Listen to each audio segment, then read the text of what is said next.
What's up mga langga? Muli na naman tayong nagbabalik kang inyong Maestro Patrick A. At welcome sa ating Araling Panlipunan 10 online lecture.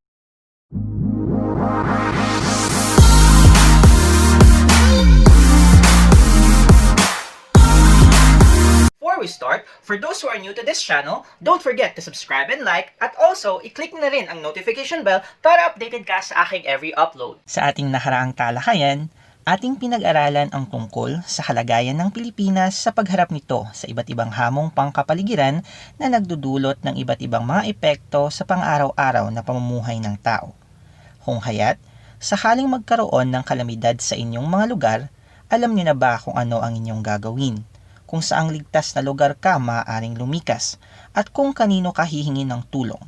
Ang mga katanungan yan ay ilan lamang sa ating sasagutin para sa araling ito. Sa bidyong ito ay pag-aaralan natin ang tungkol sa disaster management. Ang araling ito ay nakaangkla sa MOST ESSENTIAL LEARNING COMPETENCY na nasusuri ang kahalagahan ng kahandaan, disiplina at kooperasyon sa pagtugon sa mga hamong pangkapaligiran. Ang video ding ito ay ang 7th part ng ating Araling Panlipunan 10 online lecture. Without much further ado, let's begin. Ang pagiging ligtas ng isang komunidad sa sakuna ay nakasalalay sa pagkakaroon ng isang mahusay na disaster management. Ngayon, ano nga ba ang disaster management? Ang disaster management ay isang dinamikong proseso na sumasakop sa pamamahala ng pagpaplano, pag-organisa, pagtukoy ng mga kasapi, pamumuno at pagkontrol ng isang komunidad sa panahon ng isang sakuna. Kabilang din dito ang iba't ibang organisasyon na dapat magtulungan at magkaisa upang maiwasan ang mga pinsala dulot ng sakuna. Ang disaster management din ay ginagawang handa ang isang komunidad sa pagtugon upang mabilis na makabangon ang isang komunidad mula sa direktang epekto ng sakuna, kalamidad at hazard. Malinaw na pinapaliwanag dito na ang paggawa ng disaster management ay hindi lamang nakasalalay sa pamahalaan, kundi pati ang mga mamamayan at mga pribadong sektor ay kasama sa pagbuo at pagbalangkas ng isang mahusay na disaster management program. Ayon naman kina Ondis at Rodito, ang disaster management ay tumutukoy sa iba't ibang gawain na dinisenyo upang mapanatili ang kaayusan sa panahon ng isang sakuna. Kung bibigyang pansin ang dalawang kahulugan, makikitang hindi lamang ang pagtugon pagkatapos ng isang kalamidad ang kinapapalooban ng disaster management.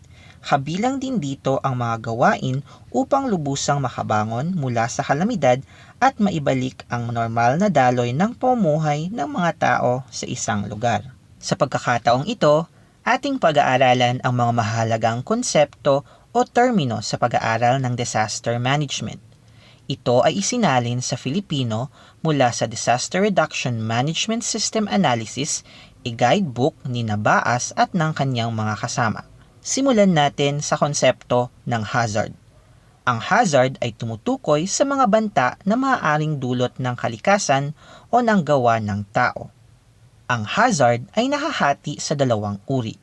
Ito ay ang anthropogenic hazard at ang natural hazard. Ang anthropogenic hazard o human-induced hazard, ito ay tumutukoy sa mga hazard na bunga ng mga gawain ng tao. Halimbawa riyan ay ang water pollution at ang air pollution. Samantala naman, ang natural hazard ay tumutukoy sa mga hazard na dulot ng kalikasan. Halimbawa niyan ay ang bagyo, lindol, tsunami at marami pang iba. Tumungo naman tayo sa konsepto ng disaster.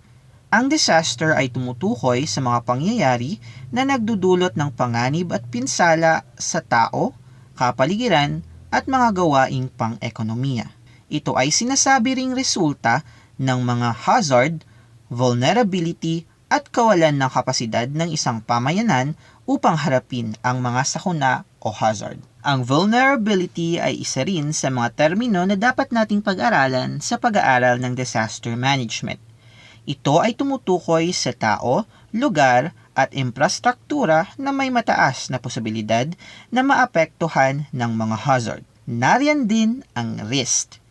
Ang risk naman ay tumutukoy sa inaasahang pinsala sa tao, ari-arian, at buhay dulot ng pagtama ng isang kalamidad. Ang panghuli ay ang resilience.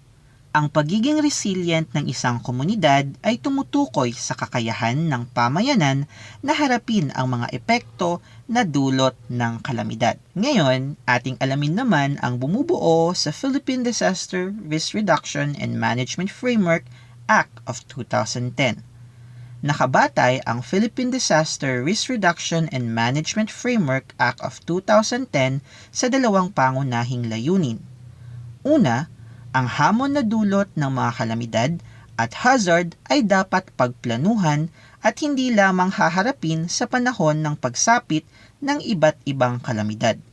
Pangalawa, mahalaga ang bahaging ginagampanan ng pamahalaan upang mabawasan ang pinsala at panganib na dulot ng iba't ibang kalamidad at hazard. Binibigyang diin ng Philippine Disaster Risk Reduction Management Framework ang pagiging handa ng isang bansa at ng isang komunidad sa panahon ng mga kalamidad at hazard.